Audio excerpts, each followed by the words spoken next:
तो intra-aortic balloon pump, it is a type of left ventricular mechanical circulatory support. इसके अलावा there are also other devices जो कि left ventricular mechanical circulatory support provide करती हैं, like impella, that's one, and amongst various others. लेकिन uh, uh, the most important and the most widely used all over the world is the intra-aortic balloon pump. अच्छा, so इसका जो principal होता है वो होता है counterpulsation, and will get to that later कि काउंटर पल्सेशन कैसे, हाउ इट टेक्स प्लेस. ठीक है, तो सबसे पहले it's important to understand how it works. So what happens is के alright, so this is the heart, और let's say that this is the left ventricular outflow tract. ये aortic root है, यहाँ से आपकी सेंडिंग एओर्टा और फिर arch of aorta, and arch यहाँ से आपको ऊपर जो है वो कैरोटिड वेसल्स गई हैं, यहाँ सबक्लेवियन गई है, और इसके बाद डिसेंडिंग एओर्टा आती है, और यहाँ लेट्स से कि रीनल आर्टरीज निकल रही दोनों तरफ की, और नीचे जो है वो iliac vessels and then femoral arteries. So what we do is the most commonly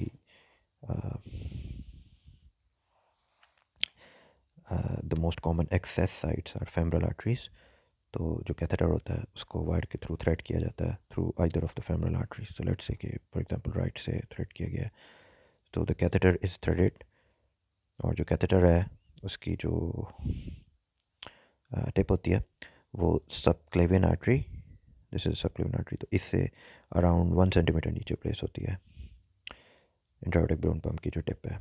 the idea being के जो लेफ्ट सबक्लेवियन आर्टरी है वो ब्लॉक ना हो जाए, हमने उससे ज़रा पीछे रखनी होती है, और कैरोटिड्स भी ब्लॉक ना हो, और जो उसकी, तो ये होगी इसकी टिप 1 सेंटीमीटर बिलो दी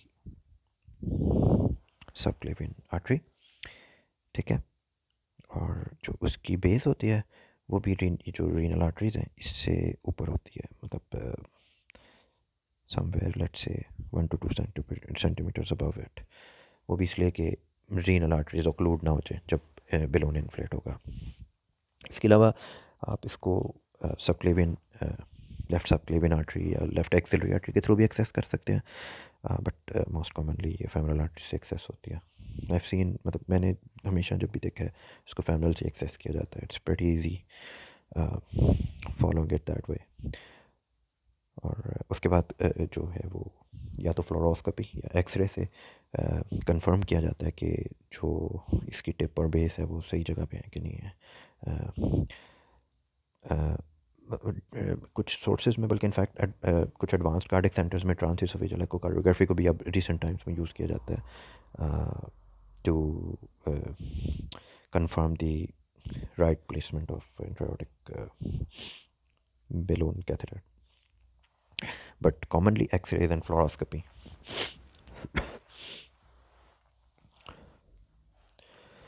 तो हार्ट वर्क्स है इसके जो इसकी इन्फ्लेशन है that takes place just after जो आपका एओर्टिक वेल्व है, इट जो ही वो क्लोज होता है तो द balloon इज इन्फ्लेटेड, और इसकी जो डिफ्लेशन है it occurs just before opening of aortic valve, right? So the inflation takes place after the aortic valve closes, and the deflation takes place just before the aortic valve opens. और जो इसका मैंने principal पहले बताया था counter pulsation, वो यही होता है कि it works in opposite to heart, which is to say that जब हार्ट कॉन्ट्रैक्ट करता है, जब लेफ्ट वेंट्रिकल कॉन्ट्रैक्ट करता है तो जो बेलून है वो डिफ्लेट हो जाता है, और जब लेफ्ट वेंट्रिकल रिलैक्स होता है तो बलून इन्फ्लेट हो जाता है.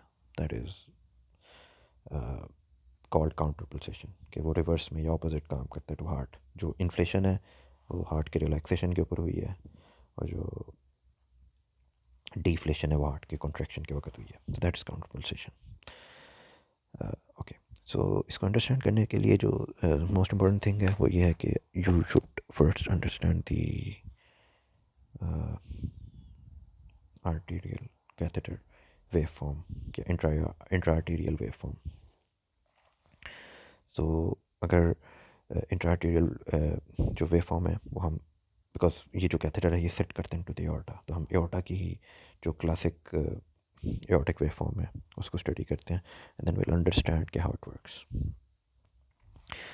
तो जो नॉर्मल आर्टियल वेवफॉर्म है उसमें वी हैव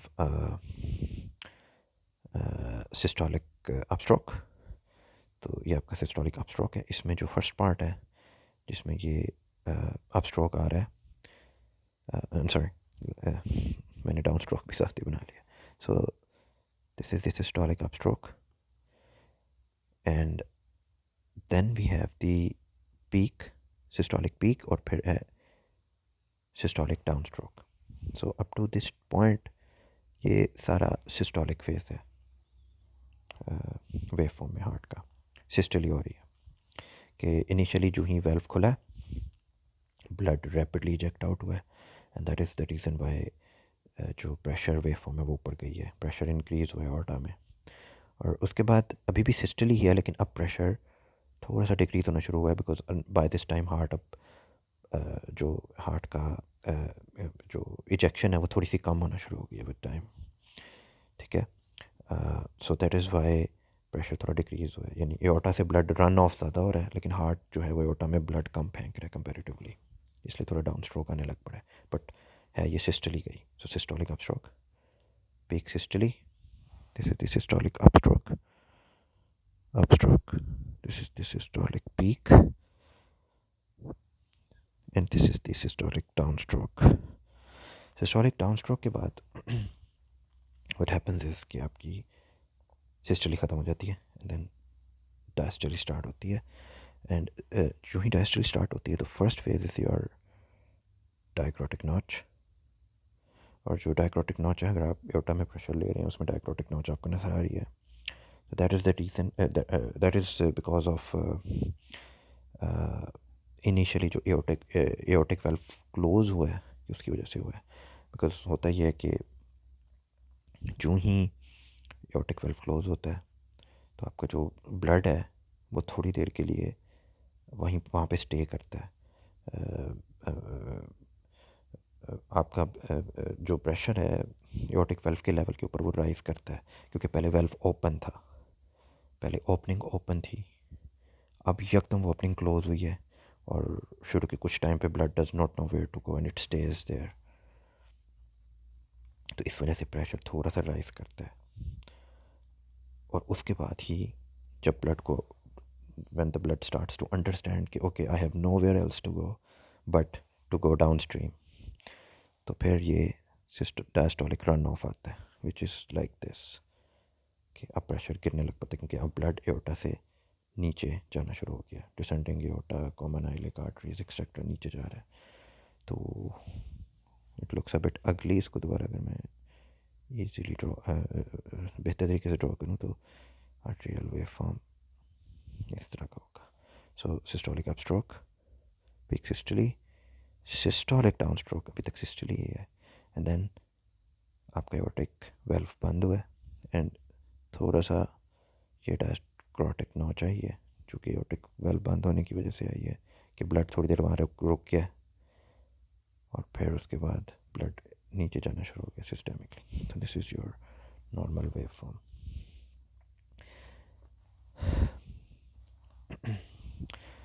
सो जो इंट्रायोटिक बलून पंप है, व्हाट इट डज इज कि इसी वेव फॉर्म को यहाँ तक तो भी चेंज नहीं किया उसने, but because as I explain कि वो इन्फ्लेट होता है जो ही एओर्टिक वेल्व क्लोज होता है, which means right at the start of diastole, which is the point जो कि आपकी डायक्रोटिक नॉच से कोइंसाइड करता है. तो what it does is that वो इस फेस को, because now it has inflated, और जो इन्फ्लेशन है यानी ये जो बैलून है ये यहाँ से पूरा इन्फ्लेट हो जाएगा लाइक दिस। तो जितना वो जब वो इन्फ्लेट होगा तो जो ब्लड है जो इससे ऊपर था वो रेट्रोग्रेड जाएगा पीछे की तरफ, और जो इससे आगे था वो एंटेरोग्रेड नीचे जाएगा। सो सबसे पहले वी विल टॉक अबाउट के जो ब्लड एंड ऑब्वियसली क्योंकि वो anterograde as well as retrograde move कर रहा है, ब्लड डिस्प्लेस हो गया, और I think around 50 ml of blood ना नॉर्मली डिस्प्लेस हो जाता है, क्योंकि वो जितनी जगह ले ले रहा है उसका जो इन्फ्लेटेड बलून वो ब्लड को डिस्प्लेस कर रहा है, तो अराउंड 50 ml वॉल्यूम। तो क्योंकि वो ब्लड डिस्प्लेस हो रहा है लिहाजा आपकी जो डायस्टली है वो ऑगमेंट हो गई है, और नाउ जो डायक्रोटिक नॉच है वो इस तरह ऊपर जाएगी and then diastolic run off होगा। तो जो ये वाला एरिया है जो डायक्रोटिक नॉच बहुत ऊपर निकल गया, इनफैक्ट ये पीक सिस्टोलिक प्रेशर से भी ऊपर निकल गया है, ये आपकी डायस्टोलिक ऑगमेंटेशन कहलाती है। This is how you go, this is what you call as diastolic augmentation. So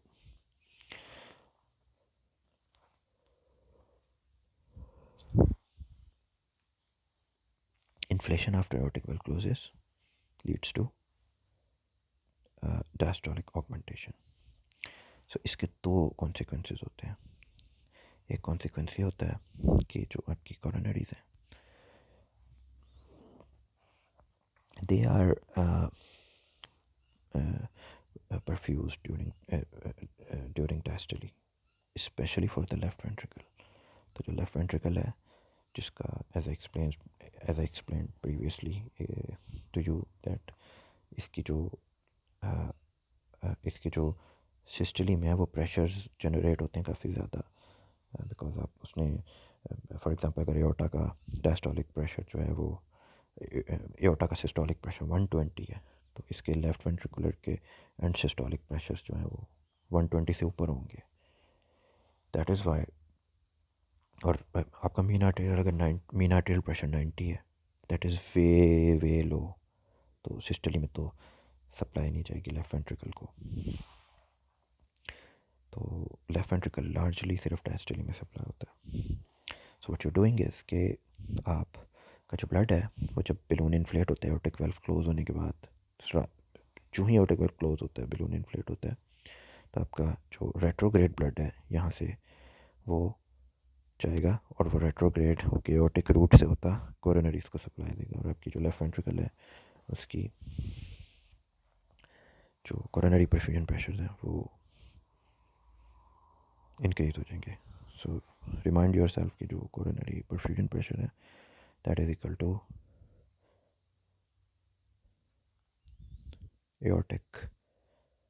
aortic diastolic pressure minus left ventricular and diastolic pressures. So you have increased your aortic diastolic pressure because of the diastolic augmentation, and you have increased your coronary perfusion pressure, and you have increased your cardiac supply, because जो supply के factor है उनमें से coronary perfusion pressure is one of the most important factors. So just as a recap, supply के factors कौन से होते हैं? हार्ट रेट ऑब्वियसली दोनों तरफ होता है, हार्ट रेट से जो है वो इन्वर्सली प्रोपोर्शनल होती है सप्लाई, क्योंकि डायस्टोलिक टाइम कम हो जाता है। और जो मोस्ट इंपॉर्टेंट है वो कोरोनरी परफ्यूजन प्रेशर है जो वी हैव एक्सप्लेन। जो थर्ड है वो आपका है आर्टेरियल ऑक्सीजन कंटेंट, और जो जिसमें आपकी इसमें सैचुरेशन भी आ जाती है, हीमोग्लोबिन भी आ जाती है, PO2 भी आ जाती है। जो चौथा है वो आपका कोरोनरी का डायमीटर है। So coronary perfusion pressure you have increased, and you have increased the supply. जो दूसरा सीक्वल होता है जो दूसरा इफेक्ट होता है ऑफ डायस्टोलिक ऑगमेंटेशन वही होता है कि जो ब्लड है वो एंटेरोग्रेट भी ज़्यादा डिस्प्लेस हो जाएगा, दोनों तरफ डिस्प्लेस होगा। तो जब वो ज़्यादा होगा तो रीनल परफ्यूजन भी इंक्रीज़ हो जाएगी और सिस्टमिक लेता मतलब बाकी जगहों को भी ज़्यादा जाएगा। तो you have actually increase your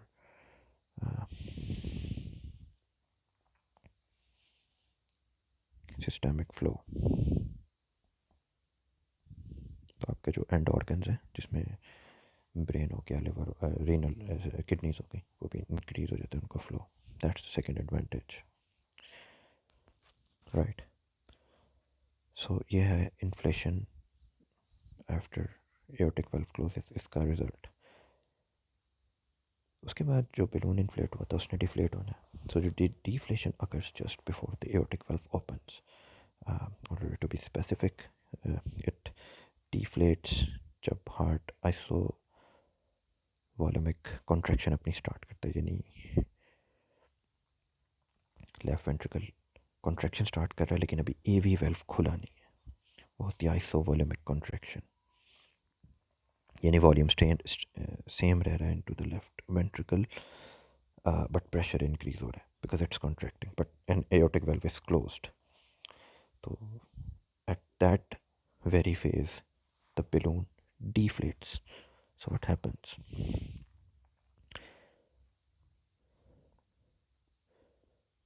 Due to deflation of the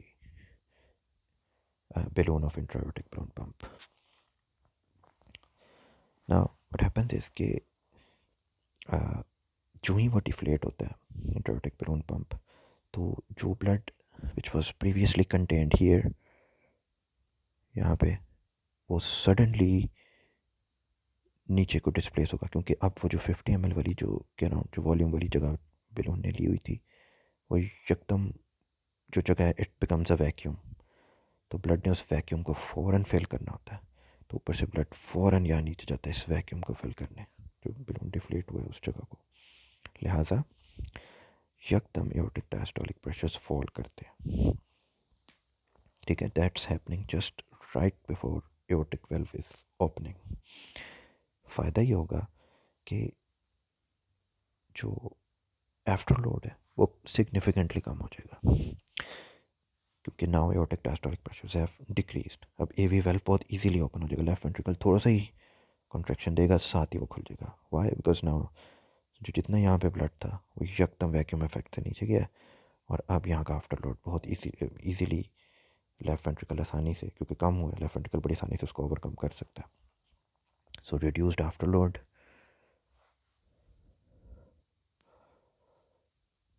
Leeds to reduce demand, cardiac demand. तो आपने लेफ्ट वेंट्रिकल को एक तरफ पहले आपने इसको सप्लाई ज़्यादा ईजी दे दी इन्फ्लेशन की वजह से, और डिफ्लेशन की वजह से आपने आफ्टर लोड कम करके उसकी डिमांड को भी कम कर दिया। और जो इफेक्ट मैंने बताया उसको वैक्यूम इफेक्ट ही कहते हैं, right. So as a result of that the demand is decrease.